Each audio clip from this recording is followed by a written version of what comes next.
Hello friends, welcome to Learning Web. ইতিমধ্যে ডিএলএডৰ admit card release হৈছে আপোনালোকে গমে পাইছে চাগে আৰু যদি কোনোবাই গম পোৱা নাই আপোনালোকে কি কৰিব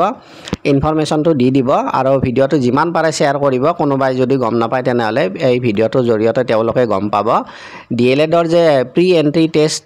হবলৈ গৈ আছে তাৰে বাবে কি আজি এডমিট কাৰ্ড ৰিলিজ কৰিছে আজি 5 জুলাই তাৰিখ আপোনালোকে কেনেকৈ এডমিটখন ডাউনলোড কৰিব সেই বিষয়ত কৈ দিও ইয়াত কেইটামান স্টেপ দিয়া আছে স্টেপ 1 ত কি আছে scroll down check important web link section তালৈকে যাব তলত আছে মই দেখাই দি আছো স্টেপ 2 ত আছে ক্লিক অন এসচিআৰটি এডমিট কাৰ্ড লিংক তালৈকে যাব তাৰে পিছত স্টেপ 3 ত আছে a page will be displayed enter your details including your register mobile number and date of birth to log in আপোনালোকে কি লগ ইন কৰিবলৈ হলে কি লাগিব আপোনালোকৰ যেটো ৰেজিষ্টাৰ মোবাইল আছিল হেইটো দিব লাগিব আৰু আপোনালোকৰ নিজৰ ডেট অফ বাৰ্থটো দিব লাগিব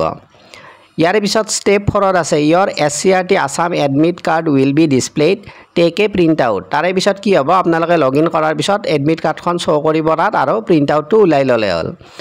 ইয়াতে লিংক দিয়া আছে চাব SCRT paid admit card বুলি আছে ইয়াৰে ওচৰত কি আছে ক্লিক বাটন আছে ক্লিক বাটনত আপোনালোকে ক্লিক কৰিব মই দেখাই দি আছো এনেকৈ ক্লিক কৰিব ক্লিক কৰাৰ পিছত এনেকুৱা এখন পেজ আহিব ইয়াত কি থাকিব এন্টাৰ ৰেজিষ্টাৰ্ড মোবাইল নাম্বাৰ ইয়াতে মোবাইল নাম্বাৰটো দিব তাৰে পিছত ডেট অফ বাৰ্থ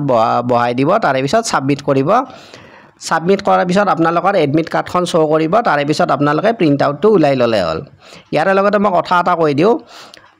আপোনালোকক যদি ডিএলএডৰ বাবে ক্লাস লাগে কব কমেন্টত জনাই দিব মই ক্লাস লৈ আনিম সময়ই বেছি নাই যিখিনি পাৰো মই এইকিন মানে ক্লাস দিম অকমান